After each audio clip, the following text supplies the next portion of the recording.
বাংলাদেশ মাজলিসুল মুফাসসিরিনের কেন্দ্রীয় সভাপতি, জনপ্রিয় আলেম, ইসলামিক আলোচক ও বক্তা মাওলানা লুৎফর রহমানের জানাজা সম্পন্ন হয়েছে।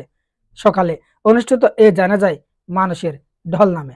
সোমবার ৪ মার্চ সকাল ৯টার দিকে লক্ষ্মীপুরের রামগঞ্জ উপজেলার করপাড়া ইউনিয়নের গাজীপুর জনকল্যাণ উচ্চ বিদ্যালয় মাঠে তার দ্বিতীয় জানাজা অনুষ্ঠিত হয়। জানা গেছে, এর আগে ১৪ ফেব্রুয়ারি সকাল ৯:৩০টার দিকে বুকে ব্যথা অনুভব করেন মাওলানা লুৎফর রহমান। তাৎক্ষণিক তাকে লক্ষ্মীপুর সদর হাসপাতালে নেওয়া হয়।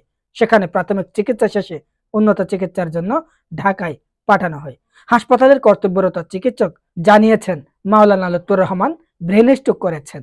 রোববার বিকাল ৩টার দিকে রাজধানীর ইবনে সিনা হাসপাতালে নিবিড় পর্যবেক্ষণ কক্ষে চিকিৎসাধীন অবস্থায় তিনি মারা যান।